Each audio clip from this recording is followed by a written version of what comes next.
Guys, मैं आ गया हूँ अभी नालंदा यूनिवर्सिटी में, पुरानी वाली यूनिवर्सिटी जिसको बख्तियार खिलजी ने डिस्ट्रॉय कर दिया था 1197 में। तो ये कुछ उस टाइम के अभी भी वहाँ पे आर्किटेक्ट्स हैं। तो मैं यहाँ किसी काम से आया था, तो मेरा मन था कि मैं इसको भी देखूँ। और यहाँ आने के बाद मैंने अभी एक गाइड हैं, उनको मैंने लिया है ताकि वो मुझे और एक्सप्लेन कर पाए डिटेल में, क्योंकि मुझे इतना पता नहीं। मैं तो जो पढ़ा है वो गूगल पे ही पढ़ा है, लेकिन इन्हें काफ़ी जानकारी है। तो ये मेरे साथ है अभी। आपका नाम क्या है? प्रवीण कुमार मेरा नाम है। प्रवीण जी हैं मेरे साथ। और नालंदा का ही रहने वाला हूँ। अच्छा, आप यहीं के लोकल हैं? जी हाँ, आज 19 साल से मैं गाइड का कार्य कर रहा हूँ काफ़ी टाइम से हैं। चलिए और चलते रहते हैं। सर्टिफाइड गाइड हूँ। और हम लोग नालंदा आए हैं।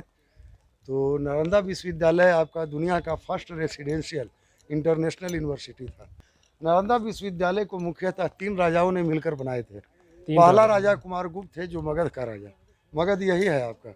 और मगध की राजधानी राजगिरी था, जो 15 किलोमीटर की दूरी पे है। मैं अभी गया था वहाँ पे। जी हाँ, नया नाम राजगीर है उसका, राजगीर, जहाँ से अभी आप आए हैं। जी। तो मगध बहुत बड़ा साम्राज्य था। बंगाल, उड़ीसा, झारखंड, बिहार सब मगध में था। उसकी राजधानी राजगिरी होता था पहले। और अशोका के टाइम में पाटलिपुत्रा हुआ। अभी पटना है, जो आप लोग जानते ही हैं। अब पटना हो गया। कितने लोग पाटलिपुत्रा बोल देते हैं, तो जी नहीं, फर्स्ट कैपिटल हम लोगों का राजगिरी रहा, सेकेंड कैपिटल पाटलिपुत्रा रहा, और अभी पटना है। तो उसका राजा कुमारगुप्त ने नालंदा विश्वविद्यालय की स्थापना 413 से 455 एडी में किए थे। यानी कि पहले? जी हाँ, 413 से 455 एडी, यानी 500 एडी में क्लासेस स्टार्ट हो गया आपका। 5वीं में स्टार्ट हो गया। अभी हम लोग 21वीं सदी में चल रहे हैं। तो ये 1600 साल का डिफरेंस है। हाँ। 1600 साल पुराने स्थल पे हम लोग आए हुए हैं। तो अगर कैलकुलेट करें तो 1600 साल पुराना स्ट्रक्चर है ये। जी हाँ। और यहाँ पे लगभग 500 साल तक क्लासेस चली हैं। हाँ, उसके बाद ये डिस्ट्रॉय हुआ है। जी हाँ, 700 साल चला था, 5वीं से 12वीं तक चला था। हाँ, 12वीं तक ठीक है। पहला राजा कुमारगुप्त ने स्थापना की है जी। सेकेंड हर्षवर्धन राजा थे, जो कनौज का राजा। कनौज आपका यूपी स्टेट में पड़ता है, यूपी में, जो 700 एडी में आए 7वीं सदी में, और उसी के ऊपर रिबिल्ड कर दिए। यानी कि सेकेंड फ्लोर का मतलब बना दिए स्ट्रक्चर। यहाँ पे अंदर में स्ट्रक्चर, सीढ़ियाँ भी मिला है, उसी जी साहब का सारा चीज जो देखेंगे हम लोग जी। और थर्ड थे देवपाल राजा, जो बंगाल का राजा थे, जो 900 एडी में आए 9वीं शताब्दी में, और उसी के ऊपर रिवील कर दिया। यानी कि 3 राजाओं के द्वारा यूनिवर्सिटी तैयार किया गया था, कुमारगुप्त, हर्षवर्धन और देवपाल। 5वीं, 7वीं और 9वीं। लेकिन 12वीं सदी में, यानी कि 1197 कैरेन डेट है, बख्तियार खिलजी ने जब यहाँ बर्निंग करवाया यहाँ का लाइब्रेरी को। यहाँ का लाइब्रेरी 9th फ्लोर का बताया जाता था, 9 तल्ला का। तो यहाँ जी हाँ उस टाइम कोई नहीं, मैं वो कर दूंगा आपकी तरफ। तो यहाँ का लाइब्रेरी 6 मंथ तक रेगुलर बर्निंग होते रह गया आपका। 6 महीना लगातार कंटिन्यू रह गया। जी हाँ, कंटिन्यू रह गया 6 महीना। 6 महीना क्यों कंटिन्यू रहा? क्योंकि 1600 साल पहले कागज़ का आविष्कार आपका नहीं हुआ था। हम लोग ये भी जान जाएं, कभी कदाल क्वेश्चन में आ जाता है कि नालंदा विश्वविद्यालय की लाइब्रेरी में कितने पुस्तक थे, तो 90 लाख पुस्तक टोटल होते थे। और 6 महीने, जी हाँ, 6 महीना जलने का वजह था, कागज़ का आविष्कार नहीं हुआ था। उस टाइम कॉपर लेटर था, ताम्रपत्र थे, और उसके अंदर भोजपत्र थे। कॉपर के वजह से स्लोली 6 मंथ तक बर्निंग होते रह गया। यदि कागज होता तो ये 6 दिन में भी खत्म हो सकता था। उसके बाद तोड़फोड़ किया। उसके बाद इसके ऊपर मिट्टी का पहाड़ आ गया था, जो हम लोग मतलब कि स्ट्रक्चर देख रहे हैं, अभी दीवार देख रहे हैं, इसके ऊपर मिट्टी का पहाड़ से ढका हुआ था। और तो इंग्लिश जाति के, यानी ब्रिटिश लॉर्ड कनिंगम ने नालंदा विश्वविद्यालय का खोज स्टार्ट किया, कहाँ छिपा हुआ है, कहाँ दबा हुआ है। तो उनको एक पूरा ढक गया था। जी हाँ, तो उनको एक प्रमाण मिला था। वे प्रमाण चाइनीज ट्रेवलर ह्वेनसांग का था। ह्वेनसांग यहाँ का स्टूडेंट एंड टीचर थे, वेरी स्कॉलर थे। ह्वेनसांग की डायरी का नाम था सीयू की। वे डायरी के माध्यम से नालंदा विश्वविद्यालय का खोज हुआ। आज हम लोग को देखने का मौका मिला कि नालंदा विश्वविद्यालय कैसा है। नहीं तो आज हम लोग को देखने का मौका भी नहीं मिलता। आज मैं गाइड क्या रहता आपका। तो इस तरह से लॉर्ड कनिंगम ने नालंदा विश्वविद्यालय का खोज किया है। वो पूरे भारत में धरोहर निकाले हैं। आर्कोलॉजिस्ट चुनाए थे। नालंदा विश्वविद्यालय को 1915 से 1937 तक खोज हुआ। 22 साल में 1 वर्ग किलोमीटर का खोज हुआ। बाकी ज़मीन खाली है आपका, कहीं मिट्टी का पहाड़ है, कहीं कुछ है। तो एक प्रमाण मिला था, जो अभी बता रहे थे, चाइनीज ट्रेवलर ह्वेनसांग का था। ह्वेनसांग यहाँ का स्टूडेंट टीचर थे। फिर से मैं रिपीट कर देता हूँ, सीयू की डायरी का नाम था।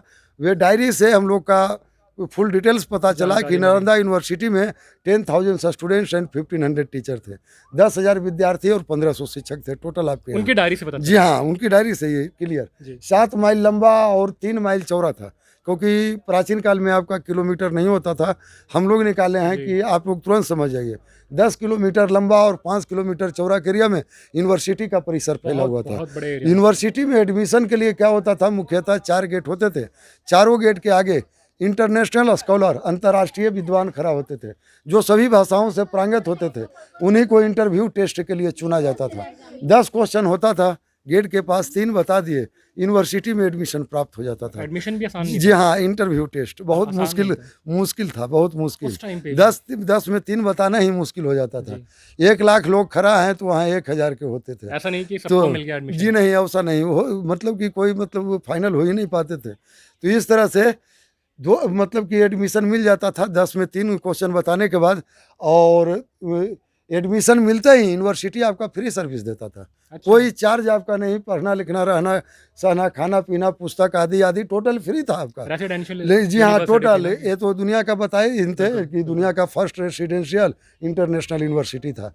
तो इस तरह से राजा फ्री किए हुए था। लेकिन क्वेश्चन उठता है कि नालंदा विश्वविद्यालय को कौन देता था, हम लोग में चर्चा चलता है। हाँ। तो 10,000 विद्यार्थी, 1,500 शिक्षक थे, काफी संख्या में। तो आसपास के 200 गांव का रेवन्यू राजा बने थे। पहले राजाओं के द्वारा शासन चलता है, अभी कैसे एक चीफ मिनिस्टर के द्वारा हम लोग का राज्य सरकार होते हैं, बिजली बिल लेते हैं, ये बिल लेते हैं, उसी तरह से उस समय राजा के द्वारा चलता था। मगध बहुत बड़ा साम्राज्य था, और नालंदा विश्वविद्यालय के लिए स्पेशल 200 गाँव का रेवन्यू कलेक्टेड हुआ करता था। उसी से 10,000 छात्र, 1,500 टीचर का मेंटेन होता था।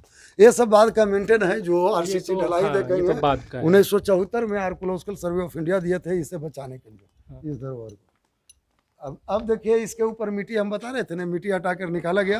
3 राजा इसको बनाए थे, कुमारगुप्त, हर्षवर्धन और देवपाल ने। एक खुदाई के बाद क्या मिला, हॉस्टल रूम मिला है। एक विद्यार्थी का एक कमरा, 10,000 विद्यार्थी, 10,000 कमरे थे। कमरे का साइज बड़ा था, ये मेंटेन में छोटा हुआ है। और नीचे का लेवल जो देख रहे हैं वो ग्राउंड लेवल है, उसके छत पे हम लोग खड़ा हैं, यानी फर्स्ट है गुप्ता डायनेस्टी में अभी हम लोग। और किसी भी रूम का गेट होता है, नया गेट बंद किया है। गेट एक दूसरे रूम से इंटरकनेक्टेड था, एक दूसरे रूम से जुड़ा हुआ। ये सभी रूम बने हुए हैं। हाँ, पहला राजा में एक दूसरे रूम से इंटरकनेक्टेड, लेकिन दूसरा और तीसरा राजा में रूम सेपरेट मिला है। अच्छा। जो अभी हम लोग देखेंगे। तो पहला राजा में इसका नाम क्या था, नालंदा महाविहार। नालंदा महाविहार, जी हाँ। और सबसे पहले चाइनीज ट्रेवलर फाहियान आए थे। अच्छा। जी हाँ, हर्षवर्धन के टाइम में हुएनसांग आए, और उन्हीं के टाइम में नालंदा विश्वविद्यालय का दर्जा हासिल हुआ था। जिस डायरी का मैं अभी चर्चा कर रहा था, तो उसी डायरी से आज मैं पूरा आपको बता रहा हूँ। आज वो डायरी नहीं होता तो हम लोग अपने तरीका से बताते, वो मतलब कि क्लियर पता नहीं चलता। तो वो डायरी अभी भी है कहीं पे? वो है, अभी भी दिल्ली में है, वो डिपार्टमेंट में। अच्छा, अभी भी है? जी हाँ, गाइड का ट्रेनिंग में निकलता है। तो जब ट्रेनिंग होती है वहाँ पे गाइड की, तो गाइड उस डायरी को देख सकते हैं? हाँ, बस दिखाया जाता है 6 महीना तक बस वही बताया जाता है, इसीलिए क्लियर बोलते हैं ना हम लोग। नहीं तो इतना क्लियर किसे बोल लेंगे। ये देखिए, अलग बिल्डिंग है, अलग बिल्डिंग है, 2 बिल्डिंग के बीच में एक पैसेज है, रास्ता है, रास्ते में हम लोग चल रहे हैं जी। और ए लाइन में 108 बिल्डिंग बना हुआ था। यहाँ 10,000 छात्रों का व्यवस्था था रहने का, और 108 बिल्डिंग में 11 बिल्डिंग अभी मिला है आपका। 10% खोज हुआ है, 90% आपका बाकी है। तो 1 बिल्डिंग में 32 रूम मिला है, 32 कमरे मिले हैं, जो भी देखेंगे। लेक्चर स्टेज मिला है, लेक्चर हॉल, क्लासरूम मिला है, क्लासरूम के बीच में ड्रिंकिंग वाटर, पानी पीने का व्यवस्था मिला है, सब मिला है, जो अभी हम लोग देखेंगे। अब कभी चर्चा उठ जाए कि नालंदा विश्वविद्यालय में कितने विषय की पढ़ाई हुई थी, तो 108 विषय का हुआ था। तब दुनिया का पहला अंतर्राष्ट्रीय 108 विषय का? जी हाँ, जिसे में astronomy, metaphysics, philosophy, medicine, logic, grammar, Pali, Sanskrit. पास होने के बाद चॉइस पूछता था कि आप कौन सा सब्जेक्ट पढ़ने आए हैं। आप यदि मेडिसिन बोल दिए तो मेडिसिन में जाइए, मतलब आयुर्वेद। मैं फिलोसफी में बोला तो फिलोसफी में जाऊंगा। 3 इयर्स का कोर्स होता था, 3 साल का। पास होने के बाद एक सर्टिफिकेट मिलता था, जो पूरे विश्व में वैलिड होता था। उस सर्टिफिकेट का नाम था विश्व गुरु। यहाँ से जो भी पढ़ाई करके जाता था विश्व गुरु कहलाता था। तो पूरा नाम सर्टिफिकेट का आज हम लोग याद कर लीजिए, विश्व गुरु सारीपुत्रा 108 नालंदा विश्वविद्यालय। ये सब ओरिजिनल दीवार है आपका, 1600 साल पुराना। क्योंकि सीमेंट का आविष्कार नहीं होता था, तो 5 तरह का मसाला लिया था, मिट्टी, चूना, सुर्खी, दलहन, रावा। उस समय सीमेंट का आविष्कार नहीं हुआ। लेकिन ये ईंटें तो उतनी पुरानी नहीं होंगी, ये तो जी नहीं, 1600 साल पुरानी है, उस टाइम का। बाहर की ईंटें नहीं होंगी ना ये वाली? नहीं जी नहीं, उसी टाइम का ईंट है एकदम। जो मिट्टी था हटाया है, ओरिजिनल ईंट है। 1600 साल पुराना आपका ये है आपका। जहाँ तक मेंटेन किया है, जो बाद में हम लोग का हाँ, मेरे को लगा कि शायद ये बाहर ईंटें लगाई गई हैं और ये अंदर वाला देख रहे हैं जी। नहीं, वो अंदर खराब हुआ इसीलिए, और ये भी ईटा देखिए अंदर खराब होते चल जाएगा उसका। अच्छा, ये भी जी हाँ। तो एक चीज और, यहाँ पे एक पिक्चर भी शूटिंग हुआ था, जॉनी मेरा नाम। जॉनी मेरा नाम, हाँ, 1969 में देवानंद हेमा मालिनी का यही जगह है। वो मेरे राजा देर से आई दूर से आई, वादा तो निभाया, गाना यही पे हुआ है, वादा तो निभाया, यहीं पे शूटिंग हुआ है। ऊपर सिपाही जी चल रहे हैं, नीचे देवानंद हेमा मालिनी जी आपका सूटकेस चेंज कर रहे हैं, जगह यही है। अच्छा, हाँ, ताकि लोग ये नहीं मालूम था मेरे को आपने। ये जो चारों तरफ प्लेटफॉर्म हम लोग देख रहे हैं, ये सब मेडिटेशन मिला है, ध्यान करने का। ध्यान करने से आपको ज्ञान की प्राप्ति हो जाता था। यहाँ पास होने के बाद बुद्धिस्ट बनना पड़ता था, चाहे आप कोई भी धर्म का हो। माथा मुंडन ऑरेंज कलर का शिविर होता था। तो 1 पे 8 इसीलिए बैठते थे क्योंकि भगवान बुद्ध ने अष्टांगी मार्ग अपनाए थे, इसीलिए। अब देखिए उसी जैसा मिट्टी था, है ना, हाँ, दीवार के ऊपर मिट्टी हटाकर निकाला गया है, आज हम लोग देख रहे हैं। और 2 भाग में यूनिवर्सिटी आपका मिला है। एक भाग आपका बिल्डिंग बाई बिल्डिंग जो देख रहे हैं, 108 बिल्डिंग था, 10,000 छात्रों का पढ़ना लिखना रहना। और सेकेंड लाइन बुद्धा टेम्पल था, पूजा और ध्यान करना। 2 लाइन में यूनिवर्सिटी चल मिला। और ये लंबा वाला जो देख रहे हैं मेन हिस्ट्री है, इंटरनेट या बुक पे आपको यही मिलेगा, मिलता है ना, जिसका नाम शारिपुत्र स्तूपा है। हाँ, दिखाई पड़ता है। जो हाँ लॉर्ड बुद्धा का मेन डिसाइपल थे, मेन फॉलोअर्स, भगवान बुद्ध का प्रधान शिष्य थे, उन्हीं के नाम पे स्तूप बना है। बड़ा मंदिर को स्तूप बोलते हैं पाली लैंग्वेज में, और छोटा छोटा मंदिर को चैत्याज बोलते हैं, चैत्याज। तो मेन हिस्ट्री लास्ट में आवेंगे। और देखिए हर एक बिल्डिंग के बीच में एक पैसेज रास्ता फिर मिलेगा हम लोगों को। तो हर एक बिल्डिंग के बीच में एक पैसेज क्यों होता था, क्योंकि 1600 साल पहले इलेक्ट्रिसिटी आपका नहीं था, विद्युत नहीं था।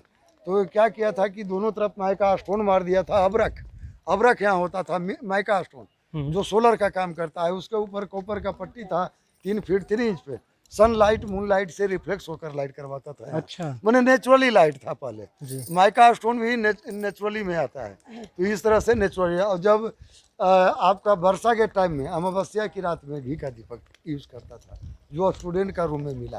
अच्छा, जी हाँ। तो इसीलिए हर एक बिल्डिंग के बीच में एक पैसेज रास्ता देख रहे हैं, इतना बड़ा। और मोटा चौड़ा जो दीवार देख रहे हैं, बहुत देर से हम लोग, हाँ, मोटा चौड़ा दीवार 6 फीट का दीवार इसका इंजीनियर रखा था 3 कारण से। पहला नेचुरल एयर कंडीशन, ठंडा में ठंडा हवा नहीं, गर्म में गर्म हवा नहीं। अच्छा, अर्थ को एक भूकंप का झटका कुछ नहीं बिगाड़ेगा।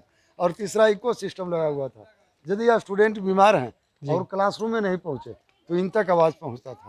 अच्छा। इस तरह से इसका इंजीनियर कंस्ट्रक्शन को तैयार किया था। और दुनिया का पहला अंतर्राष्ट्रीय, तो रूम में बैठे बैठे वो पढ़ सकते थे। जी हाँ, रूम में बैठे। सोशल डिस्टेंसिंग अभी हम लोग बोलते हैं, पहले भी था। उस समय भी पालन किया जाता था समय के अनुसार। जैसे कि कोई बीमार है या किसी तरह से हैं, या उस समय भी बीमारी आता था। ये नहीं है कि अभी हम लोग के पास ही बीमारी आता है। तो इस तरह से उन लोग भी सोशल डिस्टेंसिंग पालन करते थे, और बहुत अच्छी तरीक़ा से, हम लोग से विशेष। तो तब जाकर ये दुनिया का पहला अंतर्राष्ट्रीय आवासीय विश्वविद्यालय हुआ। सारा खूबियाँ था। ये सब जो देखिए स्टोन पिलर, पत्थर का पिलर मिला है, क्योंकि सीमेंट का आविष्कार नहीं हुआ था। ये ढका हुआ था, देखिए इसके ऊपर रूफ था, छत था। अभी भी हम लोग छत पे खड़ा हैं। इसके नीचे भी है कमरे, इसके नीचे ग्राउंड लेवल, तो अभी बतावेंगे। इसके ऊपर छत था और दोनों तरफ बुद्धा स्टैचू था, भगवान बुद्ध का प्रतिमा था। आगे आपको बता रहे थे कि एक आपका स्कॉलर खड़ा होते थे, इंटरनेशनल स्कॉलर, जिसे अभी हम लोग गेट कीपर बोल देते हैं, द्वार पंडित भी बोलते हैं। तो सभी बिल्डिंग के आगे के आपका स्कॉलर खड़ा होते थे। और एक बिल्डिंग से जो 32 छात्र निकलते थे मेडिटेशन के लिए, तो आने के समय परिक्रमा करते हुए एक मंत्र पढ़ते थे, जो आप लोग सुने होंगे, बुद्धम शरणम गच्छामि, धम्मम शरणम गच्छामि, संघम शरणम गच्छामि। इस तरह से बोलते हुए अपने मोनास्ट्री यानी क्लासरूम की ओर आते थे। अच्छा, जो अभी हॉस्टल और बिल्डिंग बोल रहे थे, हाँ, इसे मोनास्ट्री बोला जाता था। मोनास्ट्री बोल, हम लोग समझाने के लिए पहले इसका यूज करते हैं। तो 108 मोनास्ट्री ऐसा था। देखिए हम लोग एक मोनास्ट्री में आए हुए हैं।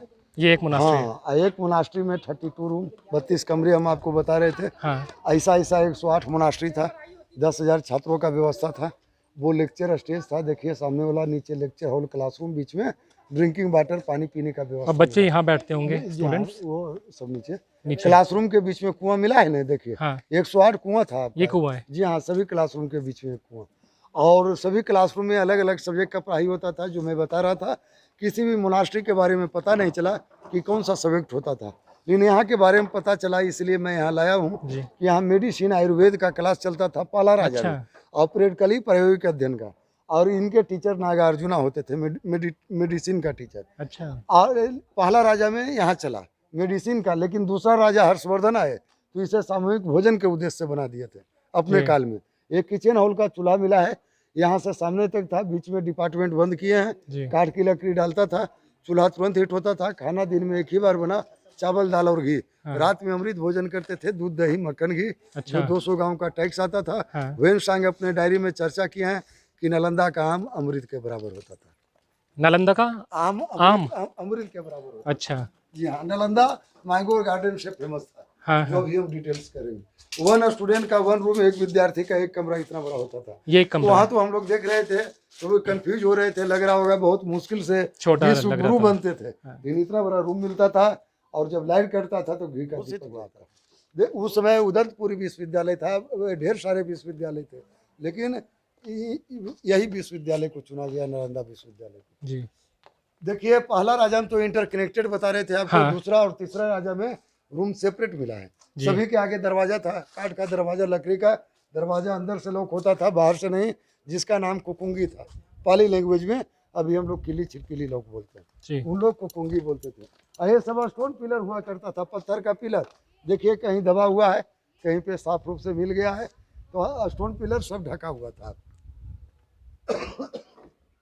ये तीनों लेवल जो देख रहे हैं, फर्स्ट लेवल कुमारगुप्त, बीच में हर्षवर्धन, इसके ऊपर पाला बनाए, कट करके लॉर्ड कनिंघम, तीनों लेवल दिखाए हैं सभी जगह। ये फर्स्ट लेवल है, फिर सेकंड लेवल, बीच में हर्षवर्धन, इसके ऊपर पाला। इसके ऊपर भी आपका चारों तरफ रूम बना हुआ है, क्लासरूम, बीच में कुआं है, लेक्चर स्टेज सेम इसी हिसाब। तो 3 बार में बना काम करके निकालते हैं। देखिए 2 भाग में यूनिवर्सिटी था, कोई आता है वहाँ बताता है, आपको एक्सप्लेन करके भाग जाए। 2 भाग में यूनिवर्सिटी बता रहे थे ना, एक भाग बिल्डिंग बाई बिल्डिंग बता रहे थे कि 108 मोनास्ट्रीज थे, अभी 11 मिले हैं। 10,000 छात्रों का पढ़ना लिखना रहना और खाना पीना बताए मैं अभी। और सेकेंड लाइन देखिए, ये लाइन बुद्धा टेम्पल था, 10,000 छात्रों का पूजा और ध्यान करना। 2 लाइन में यूनिवर्सिटी आपका चला। और देखिए 3 राजा ने हॉस्टल को बनाए थे, जो मैं बता रहा था। 3 राजा मंदिर को भी इधर बनाए हैं।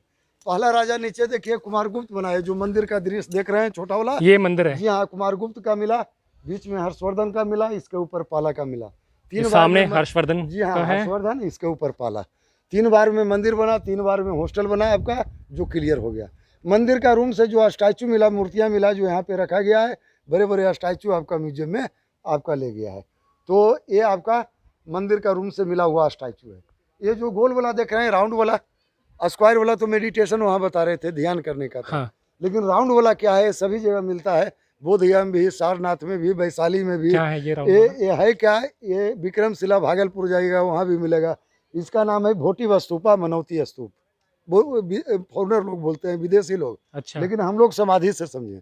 टीचर या स्टूडेंट किन्हीं का नेचुरल डेथ हो गया तो जलाकर शेज राख को धर देता था। इंडियन का एक भी नहीं है, विदेशी लोगों का। उनके एशेस इसके अंदर होते हैं, इसके अंदर होते थे। अब विदेशी लोगों का होता था, जिसे चाइना कोरिया से साल 2 साल लगता था आने में। नाव के किनारे से आते थे पार होते हुए। हाँ। जब उनके परिजन आते थे तो यहाँ का कुलपति पंडित सिलभद्र थे। आर्यभट्ट भी रहे, नागार्जुना भी रहे अपने टाइम में। उनके हाथों में राख को देते थे। अच्छा। अपना स्वदेश ले जाके अपने तरफ से क्रियाक्रम करते थे। कितना ले जाते थे, कितना का यहीं रह गया है। तो इसी तरह से ये मिला है आपका भोटिव स्तूपा, मनौती स्तूप बोला जाता है। ये जो चेयर देख रहे हैं, कुर्सियाँ, हॉस्टल तरफ टूटा फूटा हुआ मिला था यहाँ, ठीक है ये कुर्सी। हाँ, ASI ने बचा के रखे हुए है आपका। अच्छा। यहाँ का चेयर स्टोन का होता था और बाद में मेटल भी मिला था इसके ऊपर। और भगवान बुद्ध के अनेक मुद्रा में मिला है, देखिए भूमि दोनों साइड में बने हुए हैं। अब है मुद्रा। हाँ। तो सारे मुद्राओं में यहाँ होता था चेयर। तो इस तरह का आपका चेयर होता। तो ये चेयर किसका है? ये टीचर लोगों का, टीचर लोगों का, जो आपका लेक्चर स्टेज पे यूज होता था। और राजा का सिंहासन वगैरह वो सब मेटल से बनता था। तो ये लाइन आपका पूजा और ध्यान का था, वो पढ़ना लिखना रहना का था, और खाना पीना का 2 लाइन था। देखिए जो अवशेष बचाने के लिए ऊपर नया सेट दे दिया है। हाँ। कि 1600 साल पुराना अवशेष बचा हुआ रहे ऐतिहासिक, तो इसीलिए ऊपर सेट दे दिया है कि आपका नीचे का वस्तु बचा। तो इसके जो सामने वाला बिल्डिंग देख रहे हैं लंबा वाला जी, यही मेन हिस्ट्री रहा नालंदा का, जो इंटरनेट पे आप पाइएगा, जिसका नाम है सारीपुत्र स्तूपा। सारीपुत्र स्तूपा, हाँ, जो भगवान बुद्ध का प्रधान शिष्य थे उन्हीं के नाम पे स्तूप बना था, जो अभी हम लोग देख रहे हैं। प्रधान शिष्य मतलब सारे शिष्यों के जो हेड थे, हेड थे, उन्हीं को प्रधान शिष्य बोला जाता है। जी जी। तो सारीपुत्र भगवान बुद्ध का प्रधान शिष्य हो गए, उन्हीं के नाम पे बना। एक बार और रिपीट करते हैं, बड़ा मंदिर को स्तूप बोलते हैं उन लोग पाली में, और छोटा छोटा मंदिर को चैत्याज बोलते हैं जी। तो सारिपुत्र का बर्थ भी हुआ और डाइट भी यही हुआ, जन्म भी हुआ और महापरिनिर्वाण मृत्यु भी हुआ यही पे। भगवान बुद्ध इस रास्ते से कब जा रहे थे 600 BC में, 2600 साल पहले। ये सब एरिया में आपका कुछ नहीं बना हुआ था, जंगल था। बुद्धा के आने के 1000 साल के बाद आपका यूनिवर्सिटी बना। ईसा के पूर्व और ईसा के बाद का हिस्ट्री है। नालंदा मैंगो गार्डन से फेमस था, आम का बगान से, जिसे उन लोग पावारिका बोलते थे जी। और राजगीर बैम्बो गार्डन बांस का बगान से फेमस था जी। राजगीर अभी भी जाइएगा तो हॉट स्प्रिंग के बगल में बेनुबन है, वहाँ बांस का बगान आप देखिएगा जी। और बोध गया में भगवान बुद्ध ने ज्ञान की प्राप्ति किए थे, बोधि ट्री के नीचे, बोधि वृक्ष के नीचे। उन्हीं के नाम पे आपका महाबोधि टेम्पल भी बनाया गया है और राजगीर में तब किए थे। राजगीर आपका पहाड़ियों से घिरा हुआ है, सबसे बड़ी पहाड़ी गिरिधकूट की पहाड़ी है, जिसे रत्नागिरी पर्वत कहा जाता है। वहाँ भगवान बुद्ध तब किए थे, आराम किए थे। एक स्लीपिंग बुद्धा भी मिला है वहाँ। अच्छा। जाने के बाद लोग देखते हैं कि वहाँ एक स्लीपिंग बुद्धा भी है। इस रास्ते से होते हुए कहाँ जा रहे थे? सारनाथ, जो आपका बनारस में स्थित है। सारनाथ में धम्मचक्र प्रवर्तन का सर्वप्रथम उपदेश दिए थे भगवान बुद्ध ने। वहाँ सभी शिष्यों को बुलाए, वहाँ सभी पहुँचे। सबसे ज़्यादा इंटेलिजेंट आपका सारिपुत्र निकले, नालंदा वाले, इसीलिए वो प्रधान। हाँ, इसीलिए बौद्ध धर्म सेनापति इनको बना दिया गया। भगवान बुद्ध के बाद यहाँ किसी का पूजा होता है या वंदना या मेडिटेशन तो सारिपुत्र का होता है। अच्छा। इनकी पूजा या वंदना या मेडिटेशन कौन करते हैं?